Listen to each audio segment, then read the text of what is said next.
Mesdames, Messieurs, peuple congolais, chers membres de la diaspora, chers panafricanistes, cessez de placer les émotions au-dessus de la raison. Qu'est-ce que c'est la raison?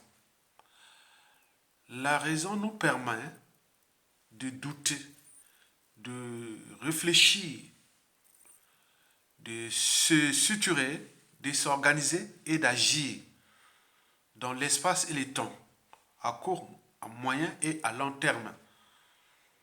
Avec l'émotion ou les émotions, on n'y va pas loin. Donc, accompagnez-moi dans la réflexion de cette affaire-là, de la Tunisie. Eh bien oui, on nous informe que les Africains seraient en danger en Tunisie. On parle de rafles, de bastonnements, d'humiliation, etc. Qu'est-ce que ça peut faire? Je le répète, on nous informe que les Africains seraient en danger en Tunisie. Et qu'est-ce que ça peut faire? C'est pour trois raisons que je vais ici nourrir les débats. Les Africains ou Noirs seraient en danger en Tunisie. Qu'est-ce que ça peut faire? Et pourquoi? C'est pour trois raisons. La première raison est que le futur, c'est justement le passé et le présent qu'on ignore. Vous le savez que avant, pendant et après l'égyptologie, plaçons cette période entre 600 ans à 3000 ans avant Jésus-Christ. On parle de l'égyptologie. On parle des pharaons noirs, en Nubie et autres. Le futur, c'est justement le passé et le présent qu'on ignore. Vous le saviez que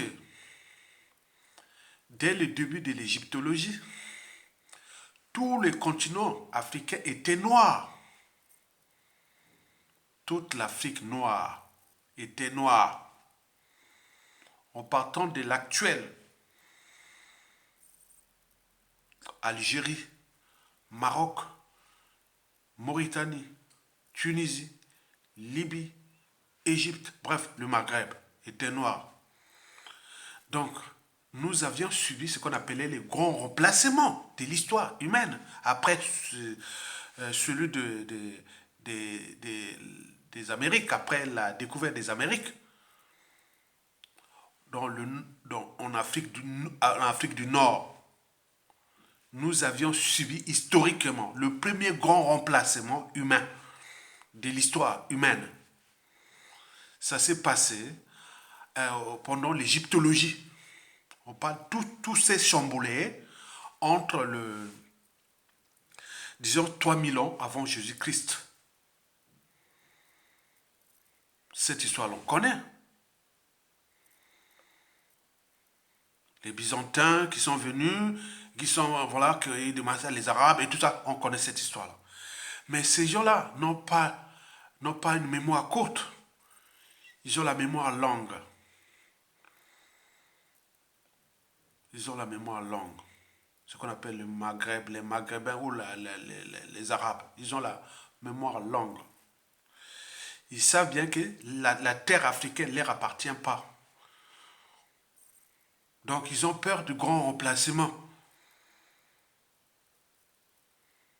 C'est pourquoi, de la Mauritanie jusqu'en Égypte, ils se sont différenciés. Ils se disent, nous sommes les Nord-Africains, nous ne sommes pas des Africains. Parfois, bon, on joue le jeu, on est Africains, mais ils ne sont pas Africains. Ils sont Maghrébins, ils sont pas. Vous le savez très bien. Et ça n'a jamais changé. Et ils ont aussi leur cheval de Troie pour continuer à occuper l'Afrique, l'islam. Vous voyez la carte de l'Afrique. L'Afrique aujourd'hui, divisée entre deux blocs compacts de religion, l'islam et le christianisme. Il y a tout ça.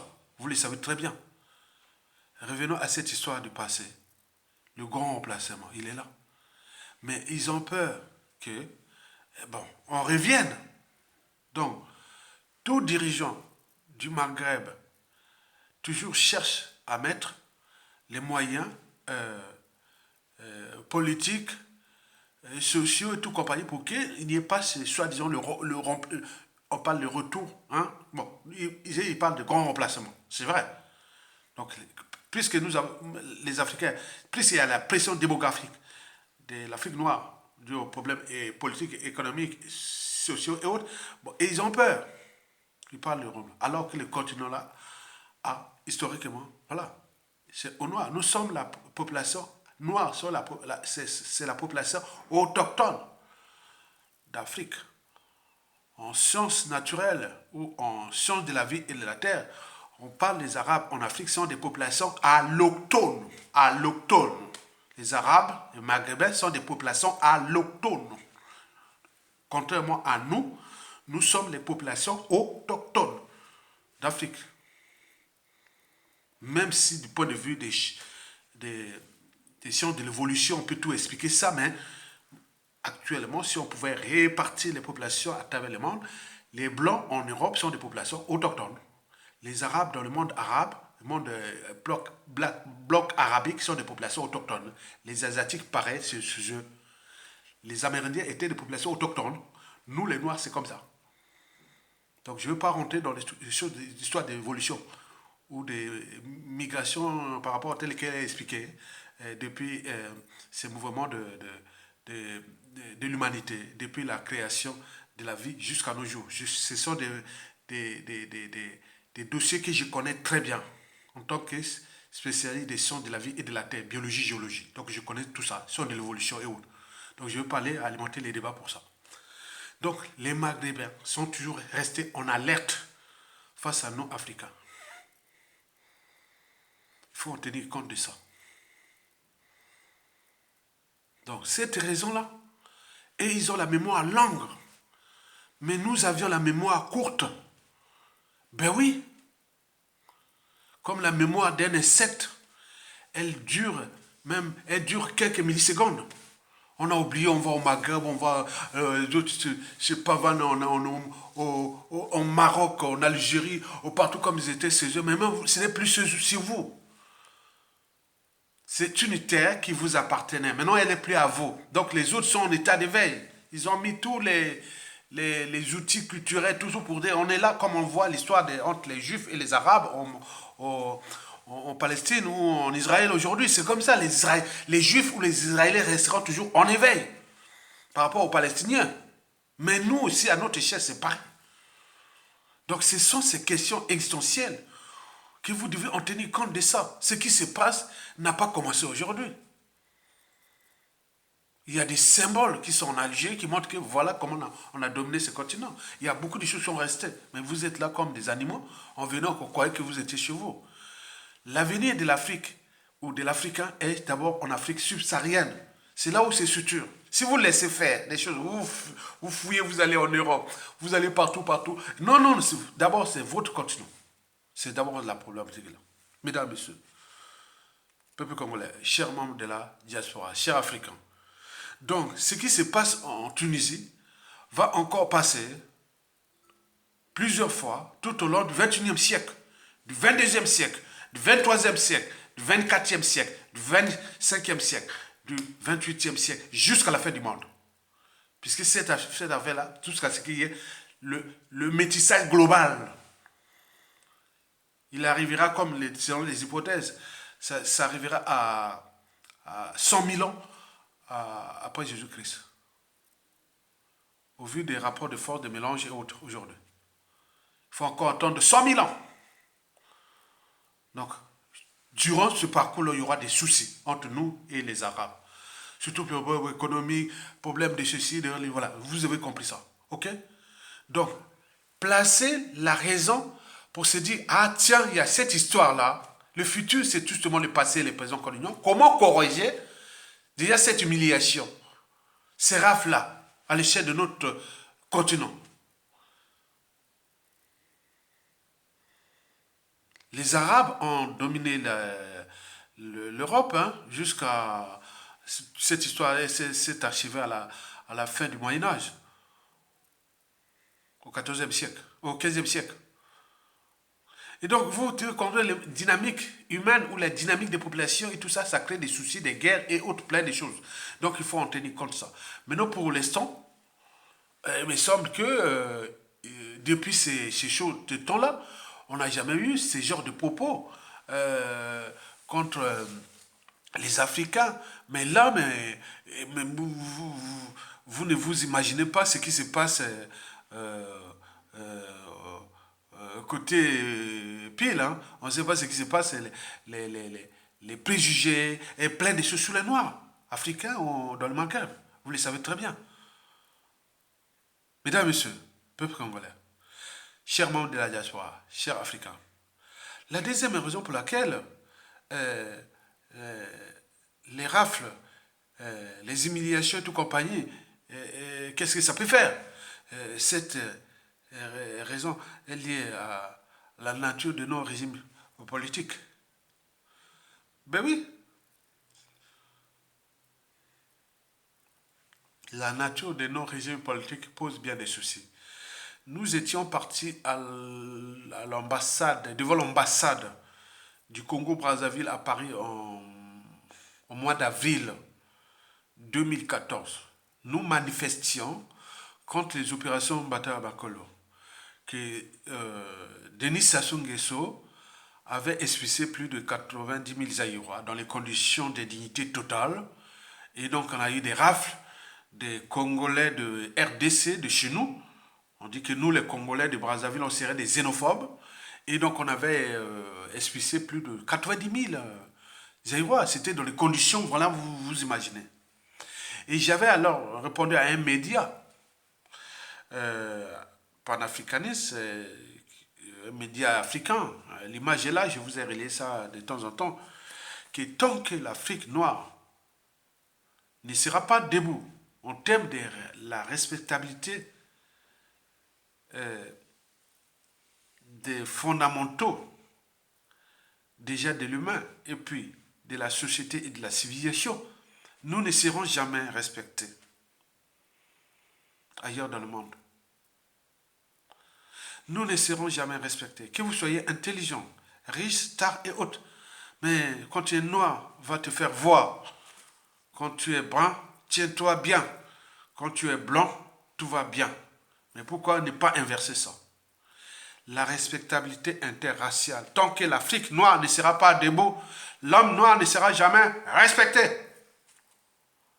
Et par rapport à ça, j'ai dit, moi-même, j'ai lancé un défi. Je suis en France par défaut. C'est vrai, bon, quoique. Moi, je dis que moi, quand le jour où je quitte la France, c'est parce que mon pays, tant que mon pays ne sera pas debout, je n'irai nulle part dans nos pays africains. Jamais. On m'a invité par-ci par-là, je n'irai pas. Même pendant les révolutions du printemps arabe, nous étions les premiers, la révolution tunisienne. Vous voyez, les Congolais qui étaient plus avancés dans les médias et réseaux sociaux pour faire couler les trucs de Ben Ali et plein de choses comme ça. Nous étions là, moi j'étais là, j'ai été invité plusieurs fois en Tunisie et autres. Non, j'ai dit non, jamais tant que le Congo ne sera pas debout, je n'irai nulle part en Afrique. Je pourrais participer pour l'Afrique, je n'irai nulle part par l'Afrique. J'ai été invité par-dessus, jamais. Je quitte la France ici, demain ce sera au Congo. Il y a Congo par là, je ne vais nulle part, nulle part. Ben oui. Donc, vous imaginez que l'enjeu de la respectabilité interraciale, elle est là. Si nos dirigeants ne commencent pas à nous respecter, nous noirs déjà, au regard de ce qui se passe en Afrique noire, déjà à l'échelle du Congo-Brazzaville, où il y a un dictateur qui n'a cessé de massacrer nous les Congolais, a humilié aussi les frères Zaïrois qui l'ont renvoyé. Et comme ça, comme si rien ne se passe. Mais il suffit qu'un arabe menace un noir, et là, ça pose problème. Il suffit qu'un blanc menace un noir, ça pose problème. Mais entre nous noirs, jamais. 4000 balles, 0,0%. Il faut que les noirs soient menacés par un arabe, ils cognent, ils brutalisent un noir, et là, ça évolue l'émotion. Mais un blanc aussi pareil. Mais entre nous, jamais, jamais. Non, cessez les émotions. Commencez par les respecter les lois, les règlements, les constitutions, les administrations, tout ce qui est les moyens de l'État. On fixe des règles, on fait quelque chose pour avancer. Mais quand vous avez un dictateur là, qui est là, qui est la pièce maîtresse de la France-Afrique des Blancs, on nous maltraite, on nous fait ceci. Mais vous allez parler, vous avez quel argument? On peut en multiplier ça à l'échelle continentale. Allez voir au Gabon, au Cameroun, en Côte d'Ivoire, au Togo, allez voir au Sénégal. Voyez ce qui venait se passer au Sénégal. Et on vient comme ça, un opposant, on vient massacrer la voiture. Poum! Il les gare là avec sa dignité. Regardez ce qui s'est passé le 10 février 2016 à Général Mokoko, où son chauffeur fut blessé. Et par là, il vient pour se présenter aux élections. On a blessé, tapé sur sa voiture. Le chauffeur, l'oreille, le sang coule partout. Il vient de mourir là, il est mort depuis. Et vous voyez tout ça. Attends. Pendant l'esclavage, on nous avait fabriqué les contre-maîtres. Ce sont ceux qui brutalisaient les Noirs. Maintenant, on est passé par les indigènes pendant la colonisation. Et qui faisaient. Maintenant, jusqu'à aujourd'hui, on a ces tyrans, ces prophètes qui sont là. Et donc, vous allez faire quoi? Vous n'avez pas de crédibilité. Vous pouvez plutôt crier, ça ne passe pas. Allez, on nous crée en Afrique, en Tunisie. Maintenant, il y a des gens qui, s'ils étaient au pouvoir en Afrique, là, ce sont ces gens qu'on pourra mettre les processus de respectabilité. L'enjeu, c'est ça. L'enjeu post-France-Afrique, c'est ça déjà. La respectabilité interraciale. Parce que la plupart des pays d'Afrique noire, ils sont en face, noirs francophones, sont en face du Maghreb. Mais si au Sénégal, au Mali, au Burkina Faso, au Niger, au Tchad et tout ça, ces pays-là qui sont des pays France-Afrique, à un moment donné, ils deviennent, on respecte. Il n'y aura même personne pour traverser le Sahara, aller au Maghreb. Qu'est-ce que ça veut dire? On a la mer, on a les forêts, on a tout. On va au Maroc pour aller quoi faire? Ça sera qu'à des diplomaties, des points. Donc il faut tenir compte de ça. L'enjeu de la respectabilité interraciale. Nous avions échoué depuis les pseudo-indépendances. On a laissé faire, on a tué la matière grise africaine, on a tué les panafricanistes, on a tué tout entre nous, on vient les tuer. L'ennemi du noir, c'est le noir lui-même. L'ennemi de l'Africain, c'est l'Africain lui-même. Parce qu'il existe une certaine mentalité noire ou africaine qui lui nuit gravement à l'évolution du continent noir. On voit bien, c'est les résultats. Les autres ils ont peur de grands remplacements, ils ont des problèmes sociaux, ils ont des problèmes ceci, mais attends, vous venez encore là comme si vous étiez chez eux, et surtout qu'ils ont des sensibilités avec des problèmes de la condition féminine, et que vous êtes là, on vous appelle les bonobos, on vous interprète tout, des singes et tout, compagnie, c'est ça. Ce discours-là, je le connais. J'ai été plusieurs fois invité d'aller au Maghreb, j'ai dit non. Par rapport à la réalité que je connais, voir le Maghreb et autres, je les respecte. Mais je ne veux pas être humilié comme ça. Parce que c'est un problème de conscience et autres. Mais vous allez là-bas comme vous rentrez dans un moulin. Quoi que les autres vous attendent là avec, voilà, donc, non. Comme ceux qui sont en Europe, en Occident, quoi qu'ils soient chez eux. Avec l'histoire de l'Europe qui s'est passée depuis la nuit des temps, aujourd'hui qui continue en Ukraine et autres. Vous êtes en danger, les Africains, les Noirs, vous êtes en danger en Europe. Et encore au Maghreb.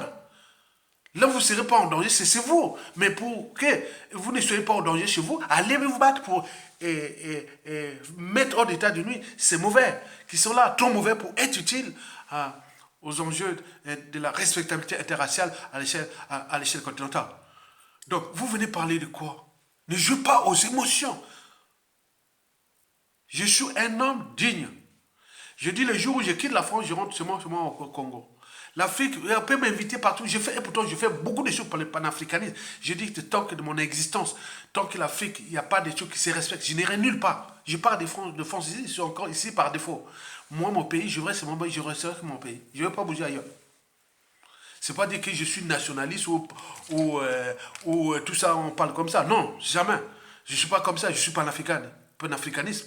Donc moi, je pense que le problème est là. Les intellectuels, les gens qui sont prêts, travaillent avec ces régimes-là, tyranniques, ils doivent leur dire que, est-ce que vous voulez qu'on continue à nous traiter comme des animaux? parce qu'on n'a pas franchi les barrières de la raison. La barrière de la raison permet de se structurer, de s'organiser, d'agir et comprendre qu'on a des problèmes liés au but de la condition humaine. L'accès à l'eau potable, à l'énergie, au cadre de vie, à la santé, à l'éducation, à la liberté, à la dignité, au travail, à point. On a ça, on a les ressources. Mais pourquoi on vient nous maltraiter et autres? Donc l'enjeu est là. Vous devez en tenir compte de ça.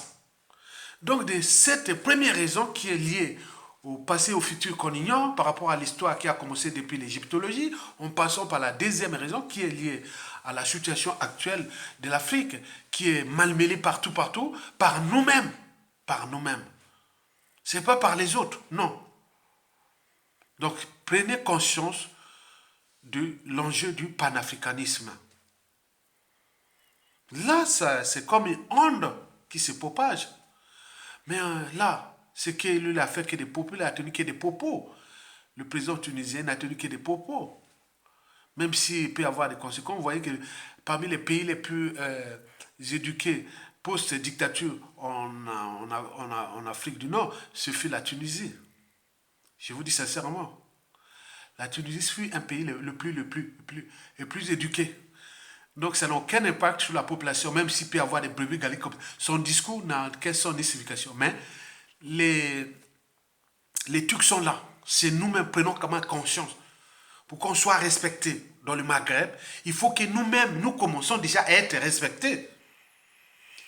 Donc l'enjeu est là. Loi, règlement, constitution, règles, et point des choses comme ça de l'État. Regardez ce qui s'est passé au Congo. Est-ce que vous avez vu dans toute l'Afrique ou le monde entier un président élu qui est en prison? Je ne suis pas au Congo-Brazzaville. Sous ordre déjà de Sassou Nguesso et de ses donneurs d'ordre Force Afrique. Il est là. Il peut mourir en prison. Mais si elle vient et les autres viennent faire pareil, c'est qu'ils sont fins. Est-ce que l'Afrique francophone, est-ce que non le panafricanisme? Est-ce que vous pouvez dire, voilà, ce qui s'est passé à Jean-Marie Michel Mokoko au Congo, c'est pas possible. Vous faites les rondes quand on voit le bruit qui passe partout. Parce que pour qu'il y ait un fleuve, il faut d'abord une source, un cours d'eau, et puis une rivière et autres. Mais là, ce qui s'est passé au Cameroun avec le professeur Maurice Kanto, ou Jean-Pierre Gabon, ou le docteur Kojo au Togo, et comme la Saint-Ouassara aussi a triché, voilà, ce qui va se passer par exemple au Sénégal, et surtout chez nous au Congo, et là, il n'y a pas d'onde, hein, on ne parle pas. Il suffit que, attends, c'est pas possible, il suffit qu'un arabe fait du mal à un noir, là c'est ouh!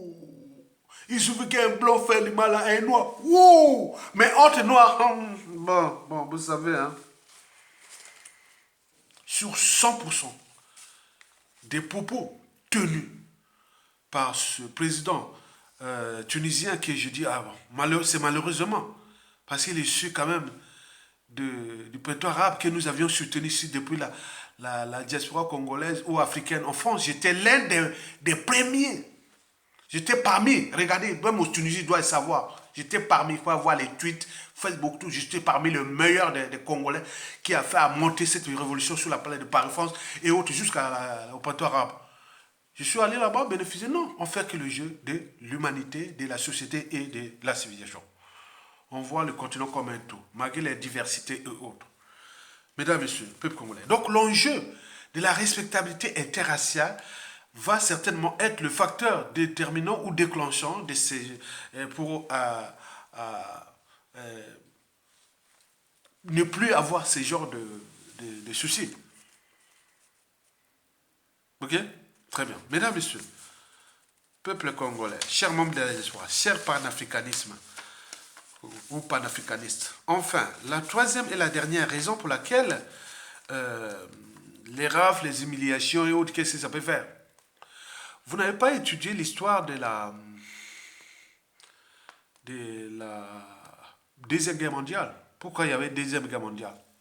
Parce qu'il y a eu d'abord la crise économique de 1929. Et puis, il y a eu la montée en pouvoir des régimes totalitaires et leur agression. On est bien d'accord? Mais là, c'est un peu pareil. La Tunisie, après Les printemps arabes, depuis 2011, la Tunisie est dans la merde. Donc il s'agit là d'un discours de politique intérieure, qui est la conséquence des deux premières raisons précitées aussi quelque part.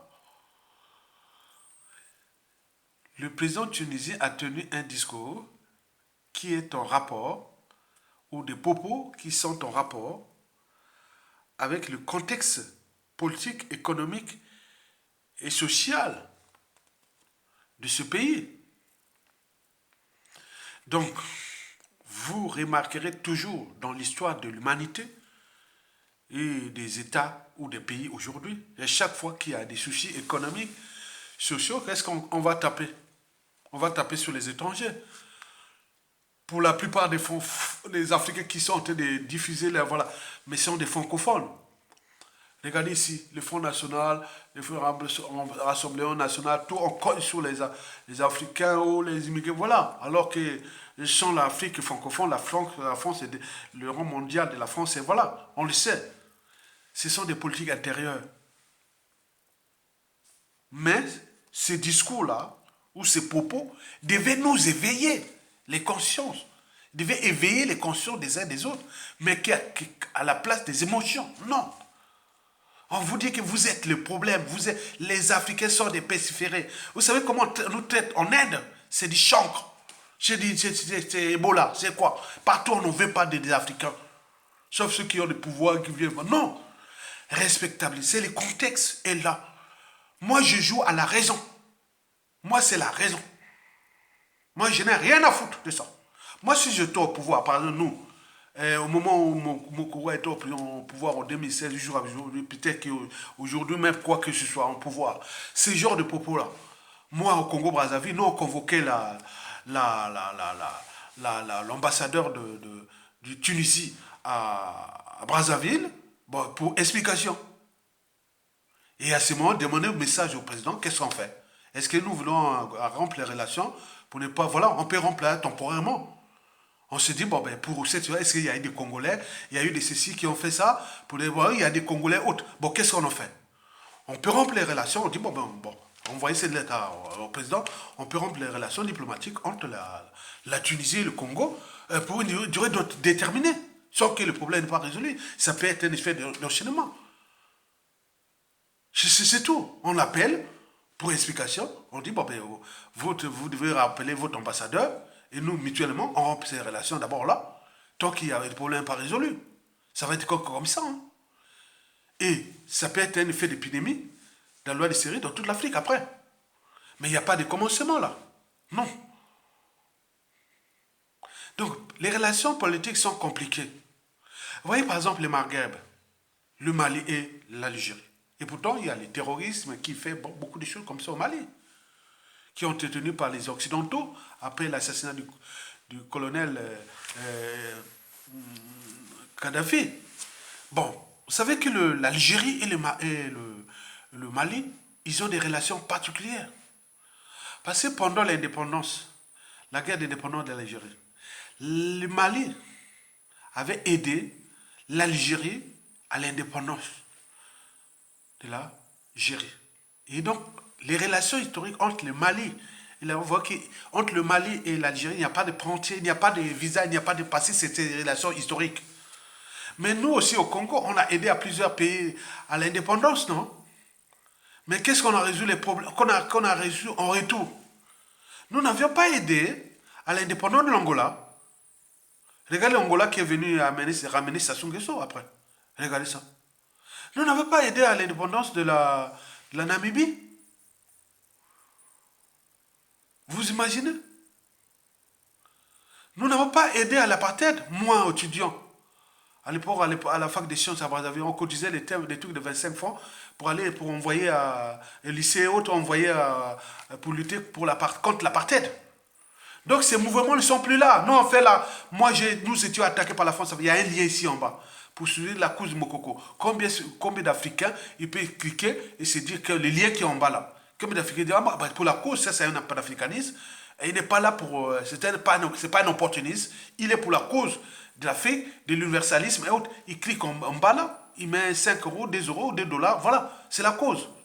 Donc il faut des leviers, il faut des piliers, il faut des têtes d'affiches qui sont là, qui luttent, parce que c'est une lutte qui est commune, qui est collégiale, qui est là sur différentes échelles, sur différents niveaux, au Congo, au Gabon, en Algérie, en Tunisie, partout. Donc c'est ça, le mouvement d'indépendance de l'Afrique.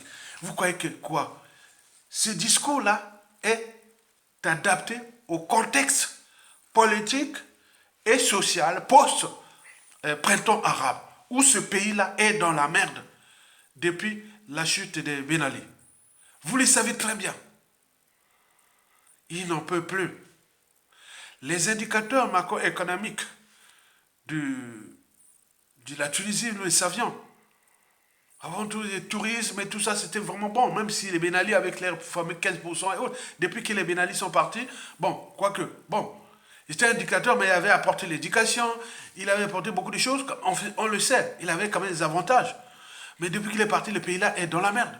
Mais c'est qui se décide chez nous? Nous, on a expulsé les Aïrois, 90 000. Même là, on oublie, voilà, mais les autres n'oublient pas. Mais là, il faut se dire que la problématique de la situation économique et sociale en Tunisie soulève bien ce genre de réactions politiques. On peut aller les discours disons nationalistes, c'est comme ça. Donc, cessez d'alimenter, du jeu aux émotions. Moi, c'est un non-événement, cette affaire-là. C'est un non-événement pour moi. C'est un non-événement pour moi.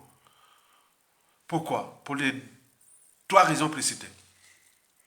Donc, si on ne résout pas déjà les 3 raisons précitées, et pour vous, pour moi, c'est un non-événement. Donc, commencez par balayer d'abord chez vous. Comment faire la propriété, l'ordre, mettre l'ordre chez vous. Avant de venir jouer aux émotions César. On en a eu ça.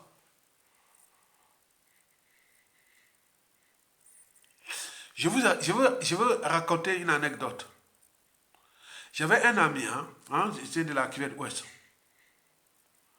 Mélangé à cuvette ouest et les plateaux. Voilà, paf. Il était parti en Algérie. Moi, quand on a eu le bac à Pointe-Noire, lui, il est parti faire les trucs en Algérie. Et moi, on m'a donné tous les bourses, je voulais expliquer. On m'a trouvé les bourses pour aller en Algérie, en RDA. Nous, on était la République populaire du Congo. Bien. Donc, on peut aller dans les pays socialistes. On a trouvé ma bourse pour aller faire l'armée, médecine, tout partout. En Chine, en RDA, en URSS, en Bulgarie, en Roumanie, toutes les bourses, à Cuba et autres. Tout, de la police, l'armée, médecine, tout. J'ai refusé. Bon, lui, il a été voir en Algérie. Et là, qu'est-ce qu'il avait fait? Il revient à Brazzaville, là, j'étais à la fac. Il vient à la fac, là. Il vient dire que, Aya, mon ami, voilà. Je viens d'Algérie. Ah oui. Le jour là, vous voyez là, l'avenue Marine Gouabila. En face de. Le gars, tu vois, l'hôpital dispensaire de Mikalo là, dispensaire. Vous voyez les dispensaires? Avant le. Voilà. Au dispensaire, face au dispensaire. Il voit un Algérien, un Arabe. Il voit un Arabe. Je ne sais pas, mais moment. Il vient comme ça, il attrape un Arabe comme ça. Il dit, mon frère, les gens là, chez eux, ils sont des salauds, Nous les prenons ici bien, on est en Congo ici. Mais je ne comprends rien. Nous, on est là, on n'a pas vécu, on n'a pas l'ADN, ni on n'a pas vécu ces expériences-là. Lui, il a vécu en Algérie. Ben oui, attends. Il dit, les gars, là, parce qu'il il était déjà ça la dernière année.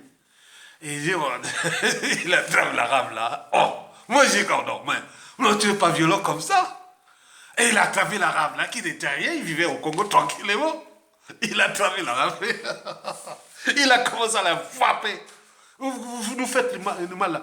Souvenez-vous les trucs de l'Algérie des années 90, 89-90. Là où les Congolais étaient bastonnés en Algérie ou à Oran ou autre. Vous voyez, on n'est pas bien, on n'est pas tranquille là-bas.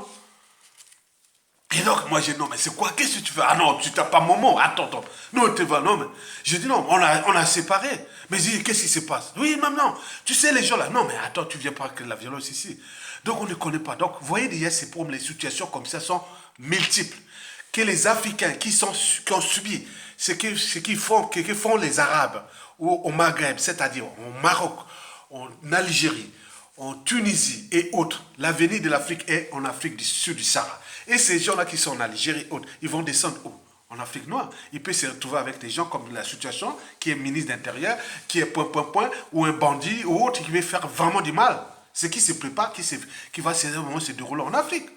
Le problème est politique. Donc les gens, pour éviter ça, l'enjeu c'est l'éducation. Premièrement.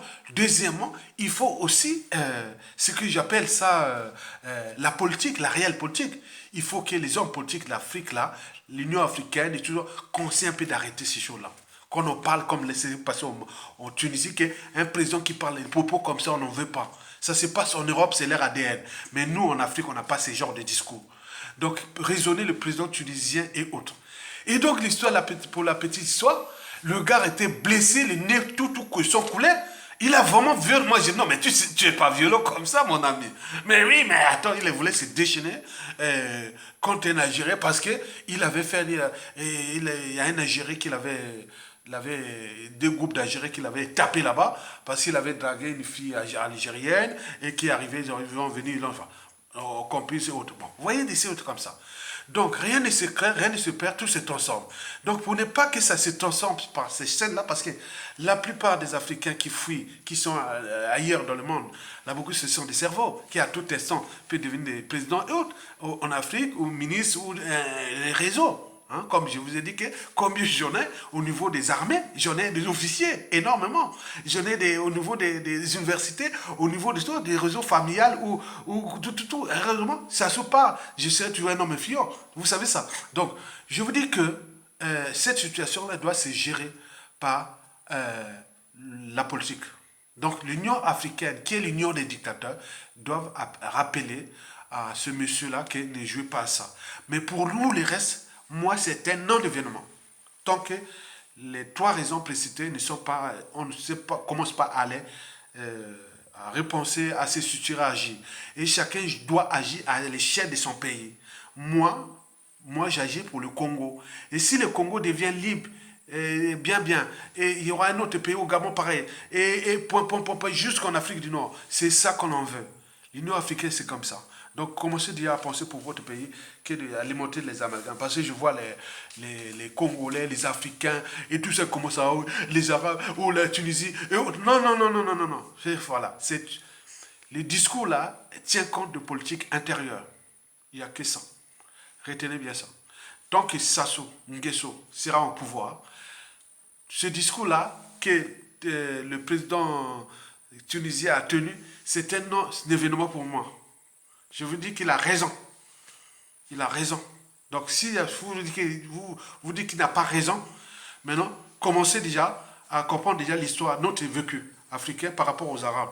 Et deux, et prendre le contexte, la situation politique et qui se passe en Afrique avec les problèmes des lois, règlements, constitution, élections, respect de la dignité humaine et tout. Commençons déjà par là. Et à ce moment, vous pourrez avoir un discours qui pourra passer. Mais pour le reste, c'est qu'un épiphénomène, un non-événement qui, d'ici peu, va être enterré, c'est fini et ça recommence. Donc, l'enjeu, c'est chez nous. OK? Très bien. Je vous remercie. Donc, excusez-moi pour certains propos que j'ai tenus par rapport à la violence. Non, je ne suis pas un homme de la violence. J'étais obligé d'illustrer ça par ce genre d'exemple.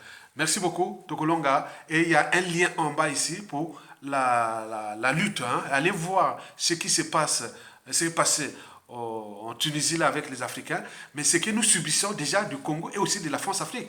Regardez en bas les liens là, cliquez sur les liens, écoutez la vidéo là qui dure 3 minutes. Vous allez comprendre pourquoi. Merci beaucoup, à bientôt. Tokolonga. Aidez-moi, aidez la résistance, aidez le général Mokoko pour qu'il soit libéré. Et voilà. Donc commencez déjà là. Si vous voulez manifester, pensez déjà à la libération du général Mokoko.